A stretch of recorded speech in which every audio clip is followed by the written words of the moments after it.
제14대 대통령 취임식.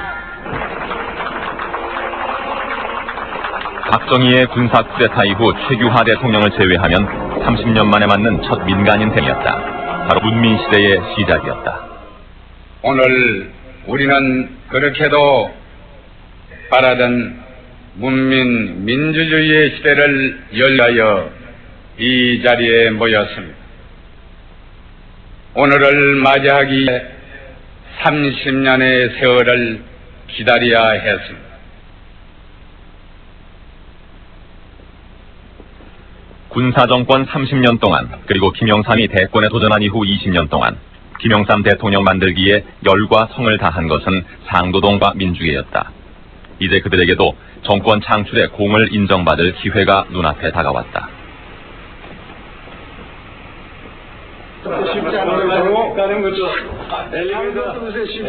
김영삼이 정권을 잡자 가장 불안해한 것은 민정계였다. 감수가 오늘 그러나 장삼혁 중 원내 총무와 정책위 의장 두 자리가 민정계에게 주어졌고 사무총장직만 민주계 실세인 최용호에게 돌아갔다.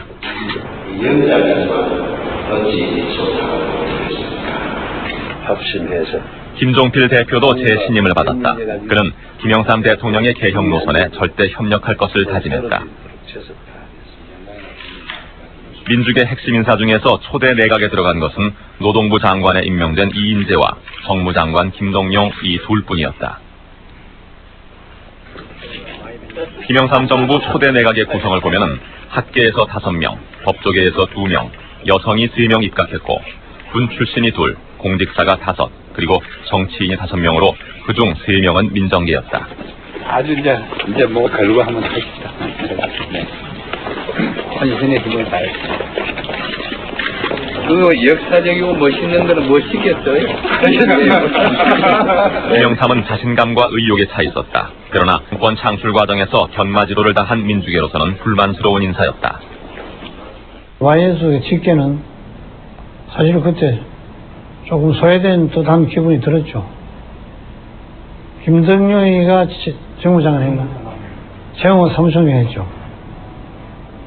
그리고 이제 비서실장도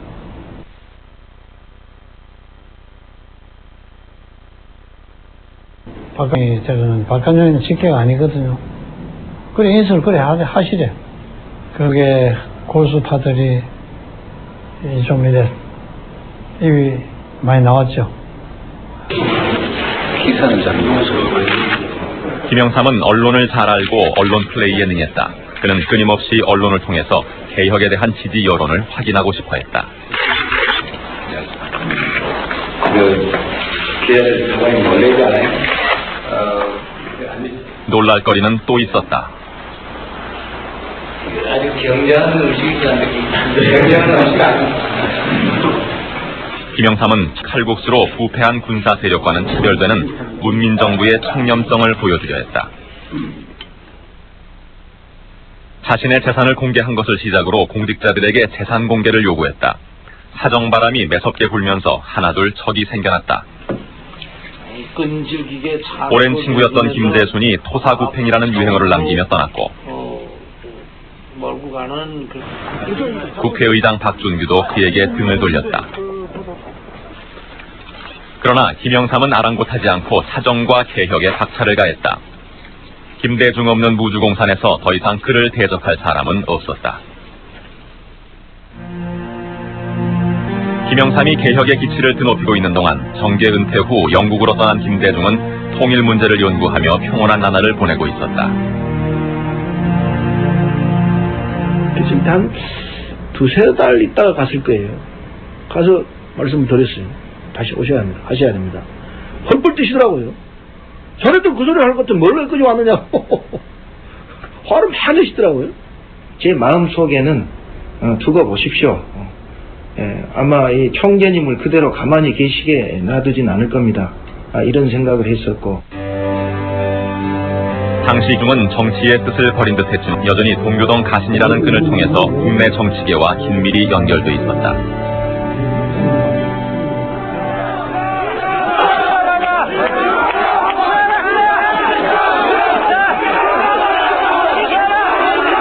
김대중이라는 절대적 카리스마가 사라진 야권은 혼란에 휩싸였다. 민주당의 전당대회에는 거모 김대중의 그늘 아래서 기다려온 이들이 모두 나서 과열 양상을 보였다.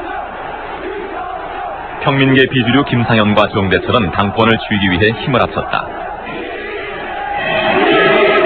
그러나 김대중의 수족인 동교동계는 오랜 동지였던 김상현과 정대철 대신 이기택을 지원하고 있었다. 김대중의 장남 김홍일도 이기택의 손을 들어주었다.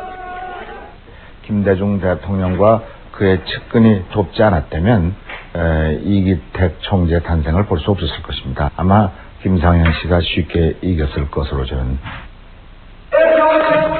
이기택은 대중의 딸을 자처했다. 여기에 써있는 이기택이라야만 우리 민주당을 5년 후에 국권 정당을 만들겠다는 그 복부신 뜻에 의해서 이 전통 민주당을 절대 맡기고 호련히 떠나신 것으로 저는 믿어 있지 않습니다.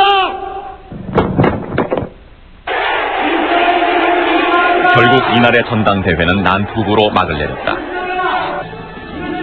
그것은 앞으로 민주당이 겪어야 할 분열과 혼란에 대한 일종의 예고편과 같았다. 1993년 8월 12일 김영삼 대통령이 또다시 중대 발표를 위해 카메라 앞에 섰다. 친애하는 국민 여러분, 드디어 우리는 금융 실명제를 실시합니다.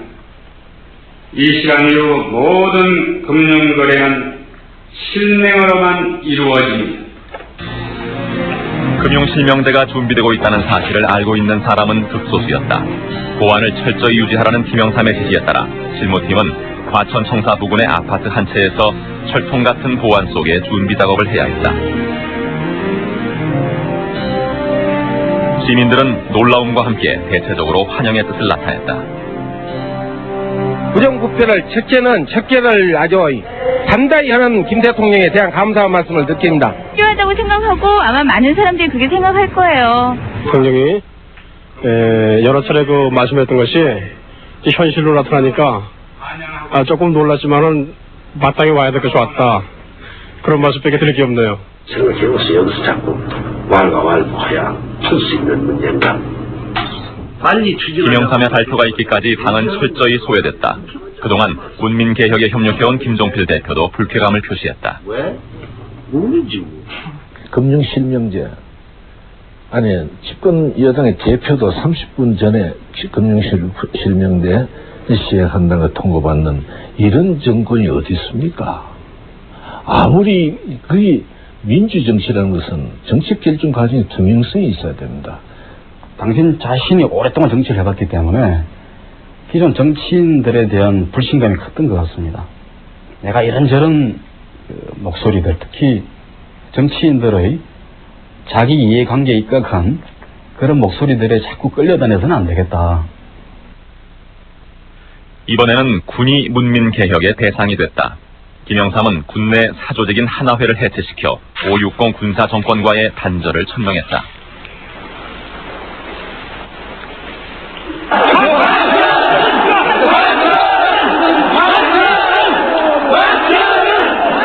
대변이 왔다고 소리 지르면서 말의 목은 왜 이끄는지 모르겠습니다.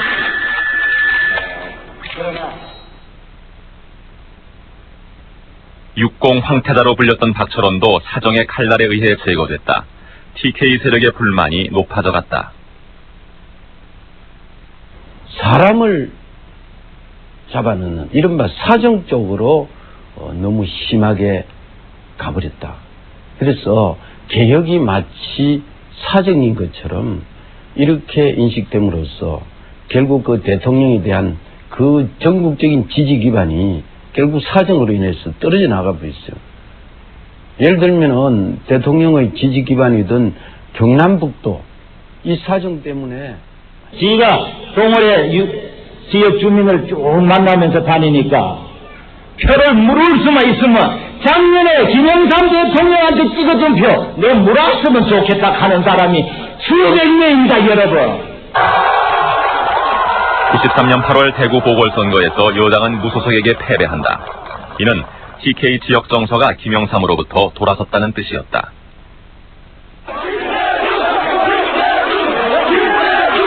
이런 시점에서 영국에 가 있던 김대중이 반년 만에 귀국했다. 사람들은 아직 그를 잊지 않고 있었다. 최대의 관심사는 김대중의 정계 복귀 여부. 요새 국내 신문을 보면 제가 이 정치에 다시 참여할 거라고 자꾸 나는 게 오늘 여러분 이렇게 오신 것이 혹시 정치 참여로 오해받지 않겠냐 이런 생각이 들어서 걱정이 되는데 이건 제가 오시라는 건 아니고 여러분들 오셨으니까 그게 정치 참여하고는 아무 관계 없습니다.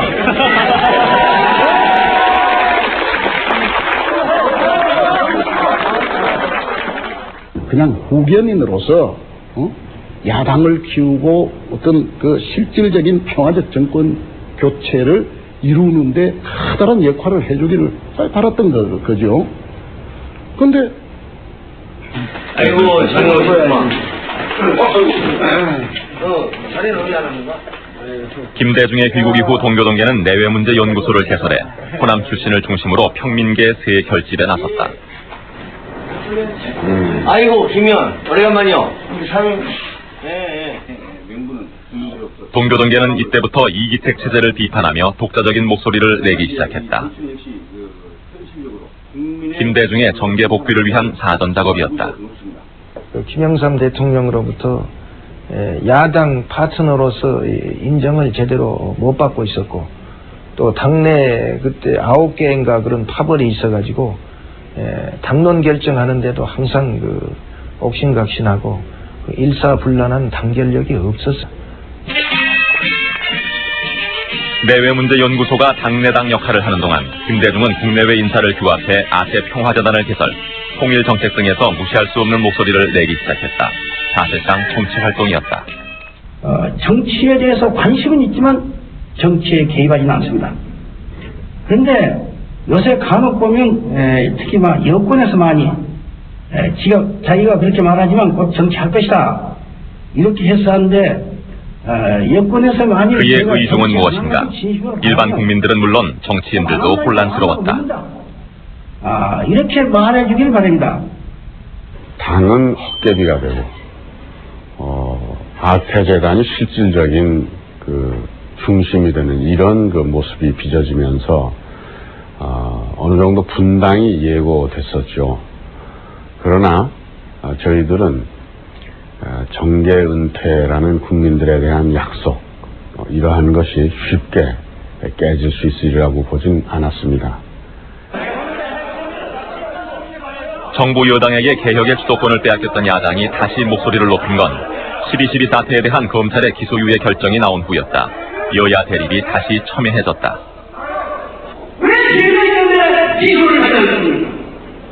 이것이 내란이 아니라면 12.12부터 시작해서 최경의 권력을 족하로 뺏어서 다 연결정상에 되는 거 아닙니까?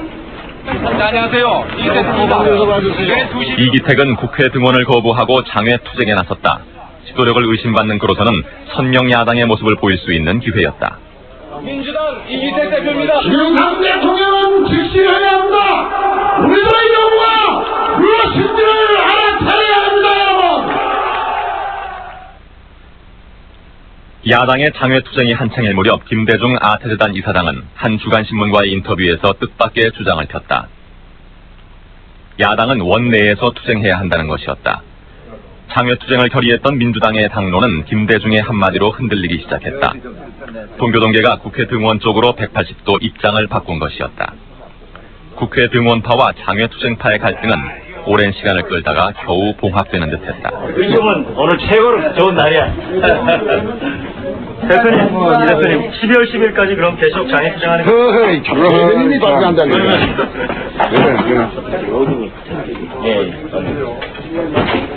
우리 민주당이 얼마나 민주정당인가, 그리고 민자당과 차별 있는 당인가, 그런 거 하는 것을 역력히 나타냈습니다. 특히 대표와 최고위원이 회의 끝난 다음에 우리가 단결해서 해야지 무슨 소리다 말이지. 그러면서 약속은 지켜지지 않았다. 동교동계의 반발에 이기택은 당무를 거부하기에 이르렀다. 당무 거부를 하고 또 뭐 탈당 운운하고 도저히 당 대표로 있을 수 없는, 그래가지고 이래서는 안 되겠구나. 또 모든 당원들이 그렇게 느꼈습니다. 이렇게 힘없는 당, 또 이렇게 이기택 씨가 앞을 보지 못하고 그렇게 당을 운영하는 데에서 갈등들을 느껴가지고 막 김대중 대통령이 복귀를 하셔야 된다. 민주당은 깊은 갈등 속에 1995년 새해를 맞이하고 있었다.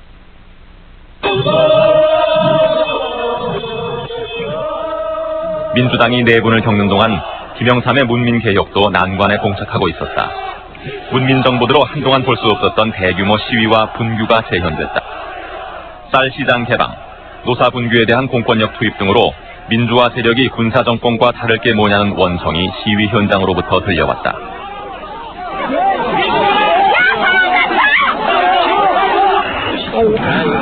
그리고 정권 내부에서도 문민개혁의 이의를 제기하는 목소리가 커졌다.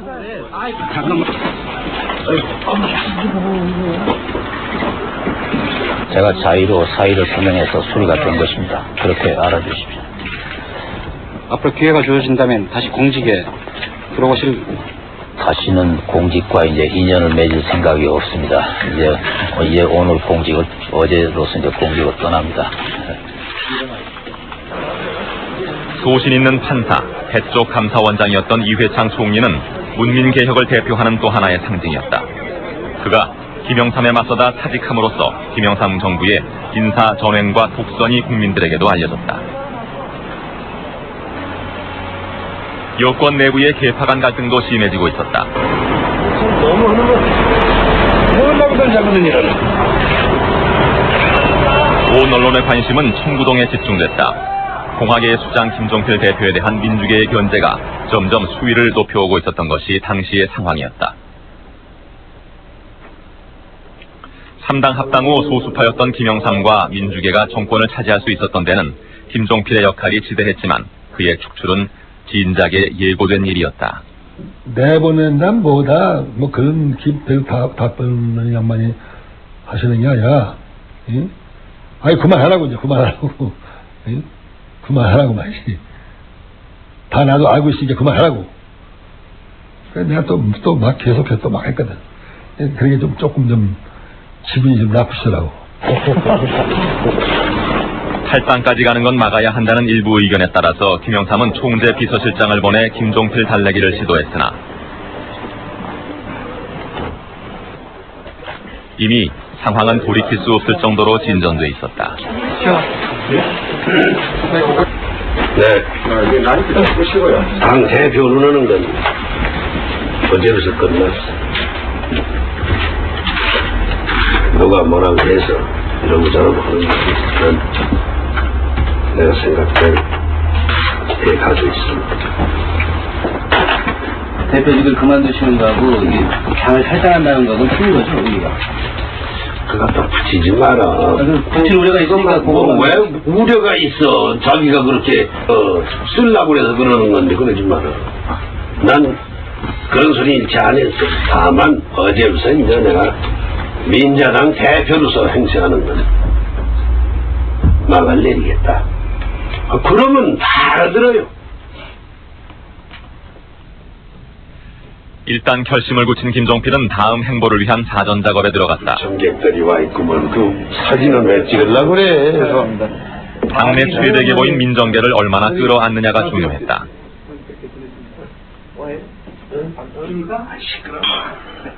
그러나 민주계 실세들의 회유로 민정계의 포섭은 여의치 않았다. 결국 공화계만의 단촐한 거사를 도모할 수밖에 없었다.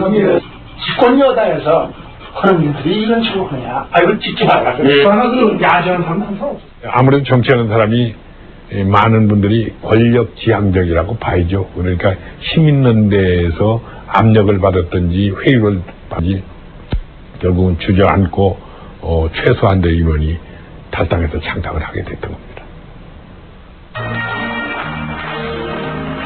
현역 의원 5명으로 자유민주연합이 출범했다.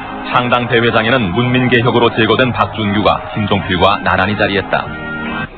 이제 독선, 독단과 충격에 의한 정치 행태는 버려야 합니다. 이것이 대통령 중심제가 지니고 있는 위험성이며 취약성이라고 생각합니다. 김종필 신당설이 파다하던 1995년 설날, 동교동에는 유난히 많은 신년 하례객들이 모였다. 지방선거가 몇 달 앞으로 다가온 시점에서 김대중 이사장의 거취에 모두의 관심이 몰렸다. 주변에서 많은 사람들이 이제는 이 정계 복귀를 하실 때가 아니냐, 그렇게 해가지고 요다음 그 97년 대선에 대비해야 된다. 더 이상 늦어지면은 안 된다.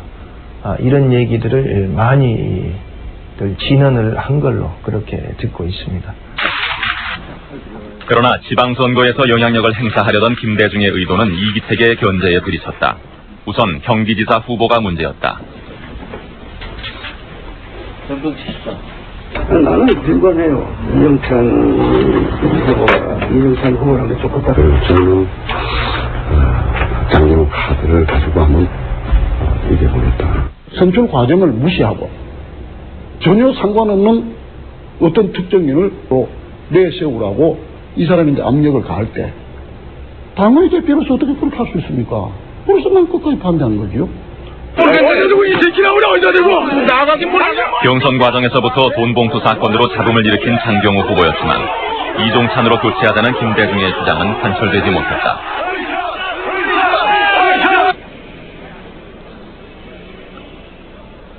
전남지사 후보 경선에서도 이변이 일어났다.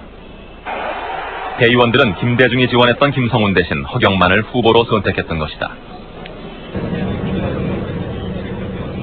이 두 사건은 김대중에게 큰 타격을 주었다.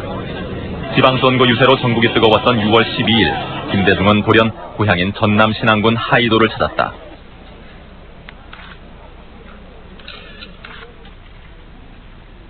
뭔가 중대한 결단이 필요한 시점이었다. 수직적인 지배 피지배가 아니라 수평적인 서로 대등한 권리를 갖고 협력하는 그런 지방화 시대로 가고 있다는 것을 난 여러분에게 말씀드리고 싶습니다. 김대중이 드디어 지방선거판에 등장했다. 그의 등장은 특히 문민정부 출범 이래 허탈감에 빠져있던 호남 민중을 자극했다. 그의 유세의 핵심은 지역은 평등하며 모든 지역이 동등한 권력을 가져야 한다는 지역 등권론이었다. 또다시 지역 문제가 선거 쟁점이 됐다. DJ가 말하면 무조건 옳으니까. DJ가 주장한 것은 옳으니까. 그리고 이제 그동안에 어쨌든 긴 세월 동안 이제 소외받고 차별받았던 이 지역 정서로 봤을 때 모든 지역이 동등한 권한을 가져야 한다. 그 주장에 대해서 누가 반대하고 이의제기하겠습니까? 당연한 것을 받아들였죠.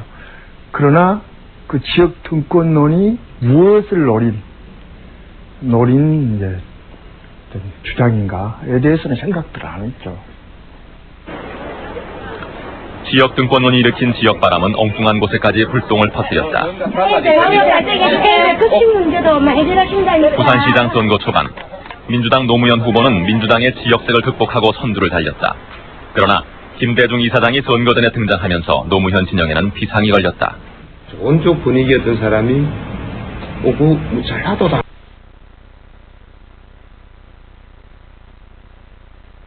뭐 이런 쪽으로 가니까 자꾸 멀어져 간다는 거. 가까이 와 있던 사람들이 한 사람 두 사람 멀어져 간다는 게 대단히 좀 안타깝죠. 그전에는 손을 칵 잡고 두 손을 잡으면 동생 수고한다, 형님 수고합니다. 그 말이 없고 그래 하고 어떤 어감에서 벌써 표가 떨어지는 소리가 두두두 자고 일어나면 떨어지는 소리밖에 안 납니다. 노무현은 공개적으로 김대중을 비난했다. 지역 정권론을 가지고 지역 유세를 하고 다니는 것은 이 민주당의 상당 정신 동아의 유세를 뒷받는 것이기 때문에 저는 이렇게 주장합니다. 즉시 민주당에 대한 지원 유세를 중단해 주십시오. 지하철 4호선이 아시안게임 이전에 개설됩니다, 여러분. 이제 판세는 뒤바뀌었다. 지역바람은 민자당 문정수 후보 편이었다. 선거 국면이 노무현 대 문정수가 아니라 김대중 대 김영삼 이런 구도가 되어버린 셈이죠. 그런 것이 이제 저로서는 선거에 아주 치명적인 손실이었죠.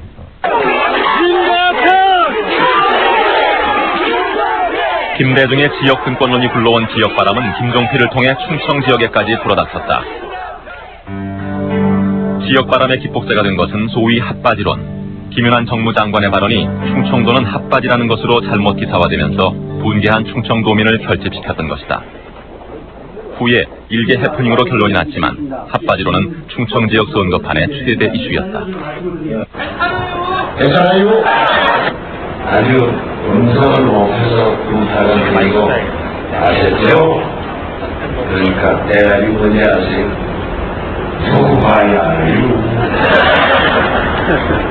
그냥 맥이 다 풀렸는데 그 다음이 내리세요. 기도지사 4석, 민자당과는 단 한 석의 차이였다. 신생정당 3인연은 지역구도로 치러진 지방선거로 인해서 확실한 기반을 잡을 수 있었다. YS 비난할 때 빠지지 않고 들어간 게, 아이고 저런 걸 놓고 뭐 개혁을 한다고 웃긴 놈들이라는 식으로 그랬는데, 이제 거기서 밀려나고 3.1년 만들고 DJP 공조, 지역 등권론으로 JP가 살아났거든요. 지역 등권론은 JP 살리기였어요. 살리기고. 그때부터 이 지역에서는 이제 JP에게 아니고 여기 살았죠. 이기고 봐야 한다는 거예요. 선거를 이기고 봐야 한다. 민주당 역시 호남을 휩쓸고 서울시장까지 당선시키는 대승을 거두었다. 그러나 이번 선거의 가장 큰 승리자는 바로 김대중이었다. 지방선거가 끝나자 김대중은 동교동 가신들과 평민계 중진들을 한 사람씩 개별 접촉했다.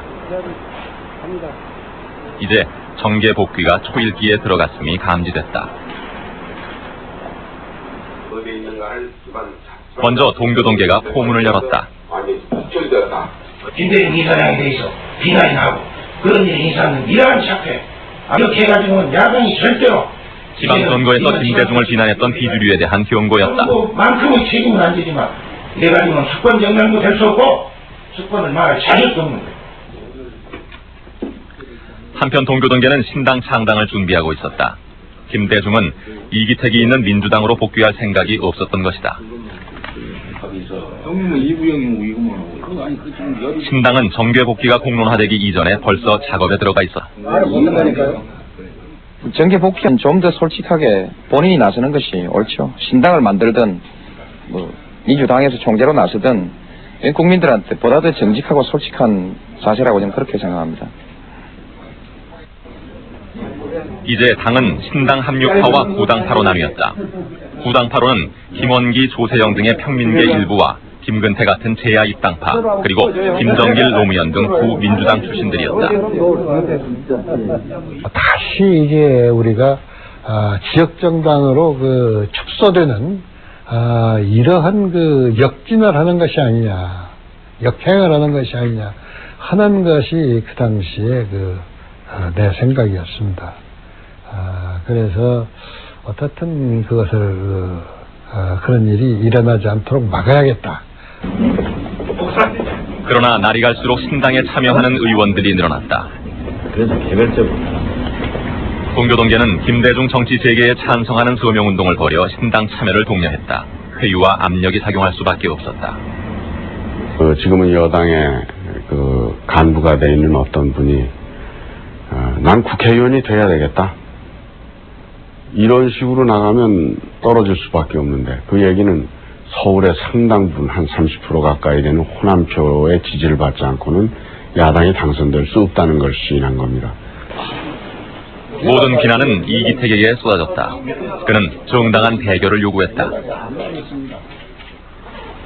총재가 잘못된 거 있다면 이제 전당대회가 한 달밖에 남지 않았는데 전당대회에서 책임을 물어야 되는 거 아닙니까? 그게 민주정치 아닙니까? 싸우지 않으려고, 안 싸우는 모습 보이려고 그냥 그대로 나온 거죠. 들어가서 이기택 총재가 받아들이면은 안 싸우고 그냥 다 좋은데 풀을 보듯이 이제 치고받고 나온단 말이에요. 보다는 그냥 우리 피하자. 당을 사로 만들므로써 국민으로 없는 여러 가지 그 불이익, 비판, 이거는 이 전당대회 과정에서 이기택 씨한테 좀 공격을 받는 쪽이 옳다고 생각한다. 국민의 60% 이상이 김대중의 정계 복귀에 반대한다는 조사에도 불구하고 새정치국민회의는 창당됐다.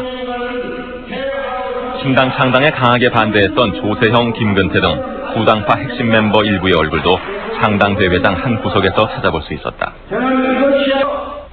이게 참 정권 교체가 어렵지만 그래도 민주당의 정통 야당 세력이 모여 있고, 그리고 민주당은 제각각이고, 그래서 안 되더라도 할 수밖에 없다, 참여할 수밖에 없다, 이런 의견들이 다수였어요. 김대중이 정치 일선에 복귀하자 사람들은 신참김 시대가 개막됐다고 했다.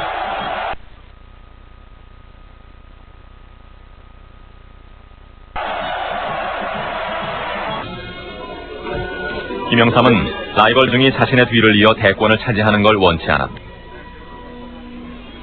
그는 거듭된 세대 교체론으로 김대중을 압박했다. 여당 3년의 대선은 자연스럽게 세대 교체가 이루어질 거라고 생각합니다. 아주 자연스럽게 이루어질 거라고 생각합니다. 그리고 실시된 제15대 총선. 100석을 목표로 했던 국민회의가 차지한 의석수는 고작 79석에 불과했다. 그것은 야권을 또다시 분열시킨 대가였다. 호남이라는 지역 기반이 없어진 민주당은 지역구도 선거에서 고전을 면치 못했다. 민주당은 이제 다시 의석수 15석의 꼬마 민주당이 됐다. 원죄는 DJ가 지역 감정 가지고 저기 하다가 결국 이것만 안 했으면은 아무리 제가 10억씩 20억씩 주더라도 우리가 150석에서 얼마 넘기냐 그거. 아니 분당만 안 했으면 말이야 뭐 200석이 저느냐 마느냐 하는 것 가지고 한참 얘기가 될 텐데 말이지. 그 함정에 빠지고 사군단이 줄줄이 낙마했고 김원기는 고향 정읍에서 김대중의 표적 공천에 당했다. 참담한 결과였다. 반면 여권은 김영삼의 역사 바로 세우기 작업과 야권 분열에 힘입어 대승을 거두었다.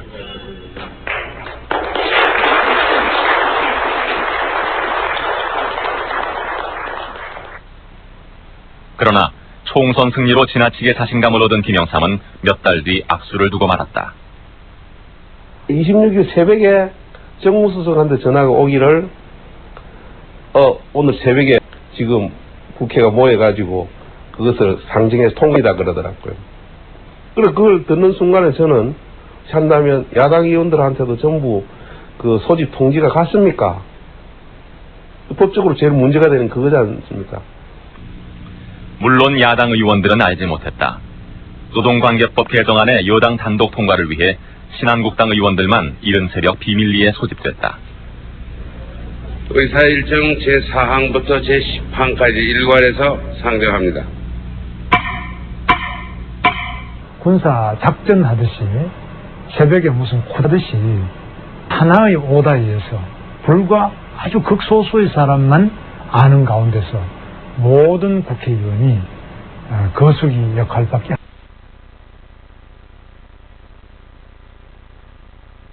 없다. 이것이 한국 정치의 현실이 아니냐. 청와대 수석비서진들이 주도한 노동법 개정 작업에서 여당은 완전히 소외돼 있었다. 청와대 주도의 개혁이 법안 날치기에까지 이르자 여당 의원들은 자괴감에 빠졌다. 당이 뭘 제대로 주주장을 펼치거나 뭐 강력한 뭐 집행을 하기가 힘들었을 때 필연적으로 청와대 힘이 지나치게 모아진 건 사실입니다. 또 그런 과정 중에 하나 생겨난 것이 바로 이겁니다. 국회 파괴하는 김대중 대통령 물러나라! 물러나라! 야당 파괴 자해하는 김영삼은 20년대식 정치학습이 재현된 데 대해 야당은 경악을 금치 못했다. 이들은 국회 본회의장을 점거해 항의 농성에 들어갔다.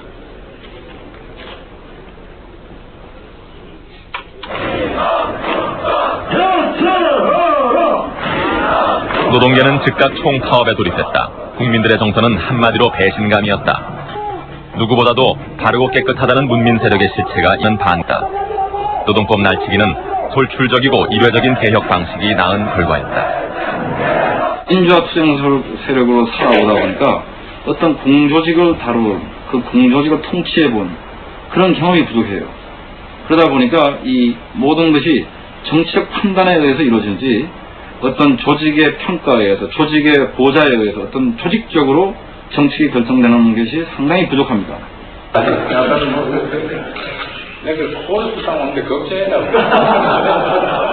김영삼은 공조직보다는 측근들의 보좌에 의지하길 좋아했다.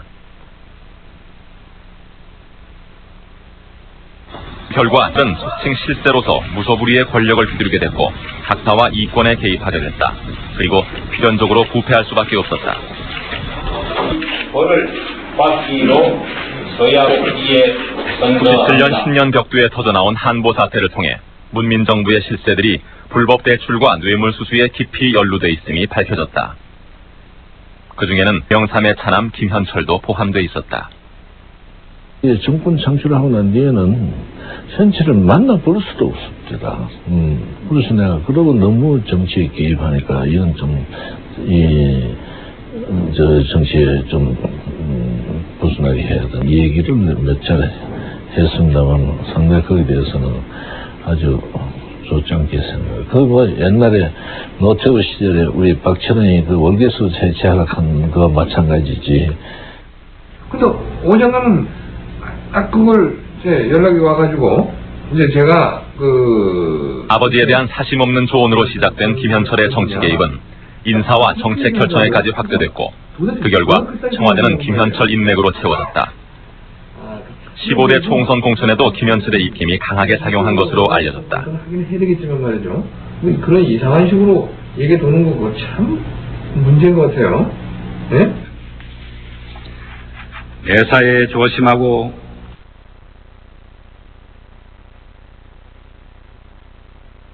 발처신하도록 가르치지 못한 것 제 자신의 불찰입니다. 김현철 문제로 시끄럽던 97년범 여론조사에 의하면 삼은 전두환보다도 낮은 평가를 받았다. 김영삼에 대한 실망은 박정희 향수마았다. 한편 김대중은 김종필과 대선 공조를 결의하고 바야흐로 대선 그것을 참여했다. 그러나 그의 앞에 김상현과 정대철이 DJP 공조를 비판하면서 각각 도전장을 내밀었다. 국민회의가 지향하는 희망과 미래 사회를 표현하고 있습니다. 만약에 총재와 대통령 후보가 한 사람으로 된다 할 때 우리 국민의라는 정당은 사당이라는 것을 면할 길이 없습니다. 우리 국민의라는 것은 공당이라는 것을 면할 길이 없습니다. 여러분, 이번 국민의회 전당대회에서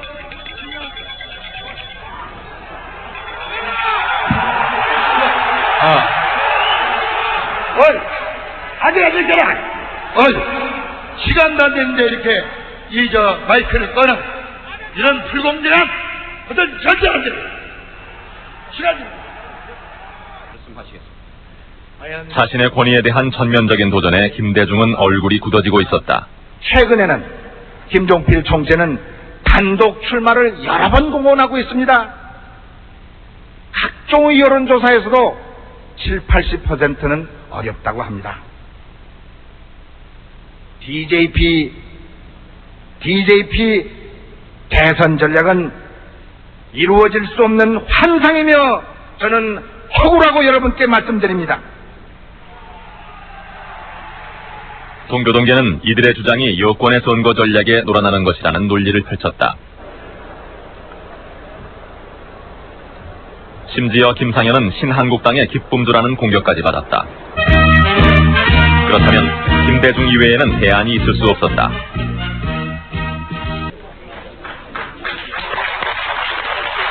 자민련과의 후보 단일화 협상도 성공적이었다.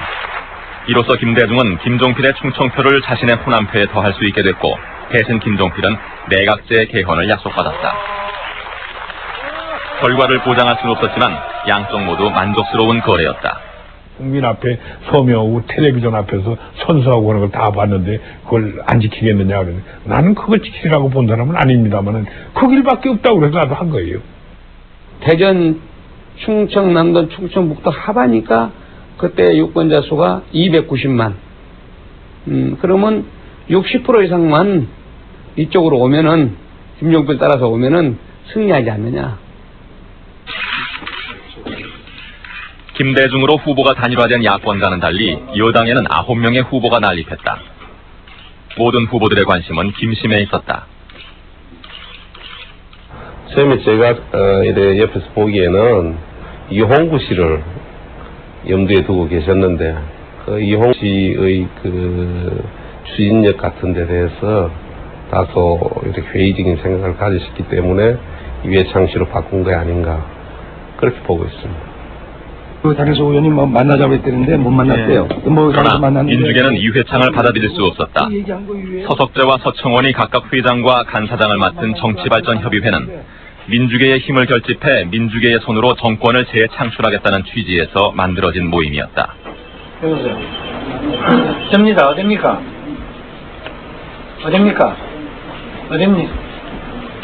해관. 사람들은 정발협의 의지를 곧 김영삼의 뜻으로 받아들였다.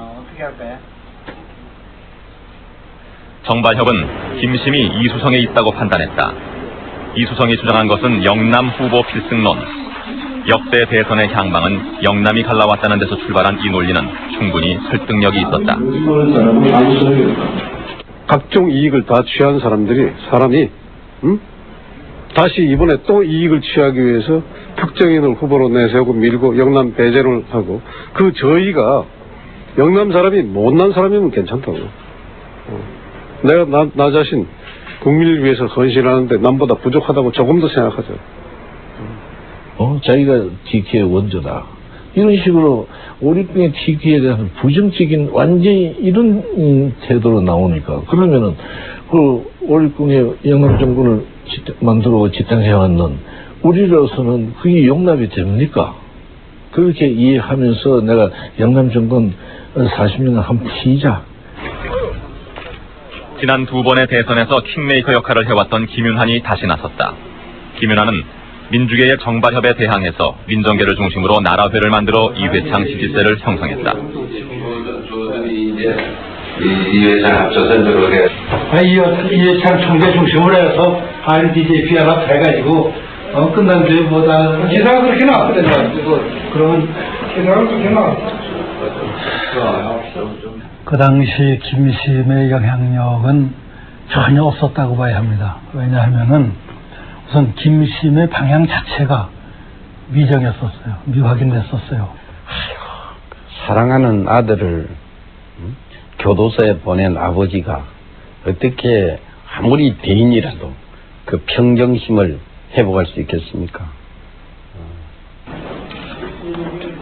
김현철의 구속으로 매사의 의혹을 명삼은 이회창의 요청으로 정발협을 해산시켰다. 이로써 민주계는 와해되었다.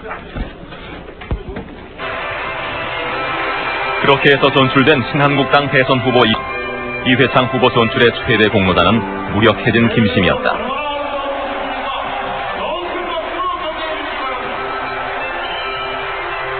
그러나 이회창은 얼마 안 가서 김영삼의 탈당을 요구했다. 어떻게 그럴 수가 있는가. 어떻게 자기를 대통령 지명까지 해줬는데 당신이 우리 당에서 나가라 말이야. 응? 어떻게 이럴 수가 있는가. 어떻게 또 허세를 맹렬해서 말이야 부질 수가 있는가. 여기에 그냥 나의 앞으로의 어떠한 정치적인 발판이라든가 정치적인 생명이라든가 이거 다 그냥 던져버리고 말이지. 그냥 탈당을 하시면 대선을 앞두고 정치권 전반에 선택이 요구됐다. 제3지대로 남아있던 국민통합추진위원회와 민주당도 마찬가지였다. 민주당과 통추 멤버 정권 교체와 상김 청산 사이에서 각자 한쪽을 택했다. 자꾸 DJP 선대위 구성이나 이건 이웃에다 이걸 갖다 붙여버리면 이건 죽어버리고 그것만 날카롭게 대립했던 통추 주류가 국민회의를 택함으로써 김대중은 큰 지원군을 얻은 셈이 됐다. 그리고 민주당의 명맥은 이것으로 끊어졌다. 김대중 후보가 그 이해창 후보 자제분들의 병력 문제가 불거짐으로 해서 이제 당선이 가능한 상황이 됐단 말이죠. 이랬을 때 이제 정권 교체가 가능하다. 이것이 이제 그 현실로 돼버린 것입니다. 지역주의 연합과 구 정치, 아주 그 보수 정치, 이런 것을 상징하는 DJP 연합보다는 그 당시 이회창 조순 연합이 훨씬 더 정치적 원죄도 없고 지역주의도 덜하고 정권을 잡으면 더 개혁 정치를 해나갈 것이다라는 판단을 했던 게 사실입니다. 제15대 대통령 선거는 TV 선거이자 이미지 선거였다. 각 당의 선거 전략도 시대 변화에 발맞추어 나갔다.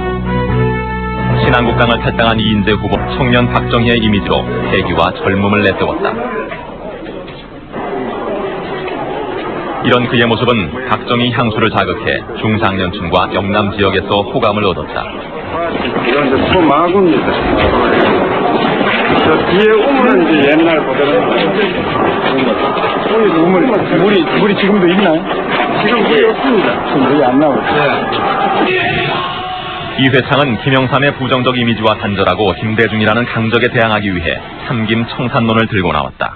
또다시 정권이라는 명분 구시대의 삼김 정치를 연장시키려는 세력에 대해 단호히 맞서겠습니다. 우리는 뭘 잘못했냐고요? 고사독재 저항했고, 뭐 우리가 도둑질을 했습니까? 부정을 했습니까? 뭘 했습니까? 야당 종전에서 갈 길을 갔을 따름인데 그걸 잘못했다고 상민청산이다? 이들에 대한 김대중의 무기는 준비된 대통령론. 준비된 대통령론은 오래 정치를 해서 자꾸 대통령 후보만 나오는 사람에 대한 식상함을 오히려 단점인데 단점을 장점으로 전환시키는 그런 측면을 가지고 있었고, 또 상대 후보를 초보자로 전락시키는 그런 측면을 가지고 있어서 준비된 대통령론으로 선거를 치른 거죠. 당시 75세의 노령도 김대중의 약점이었다. 김대중은 전문가를 영입해서 되도록 젊게 보이는 법을 강조했다. 83메가그램 데시디럼이라고 그러는데 정상은 70에서 젊은 후보들 못지않은 완벽한 건강도 전문의들을 통해서 보증해 보였다. 육체적, 정신적으로 건강한 상태로서 대통령 직무 수행에 아무런 모든 준비는 끝이 났다. 챕터 1-1 표 눈물이 안 나올래 안 나올 수 없죠. 다 같이.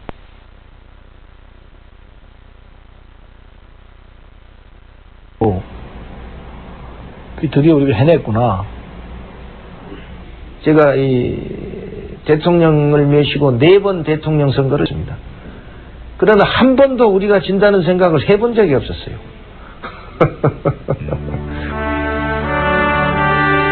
대선 사수.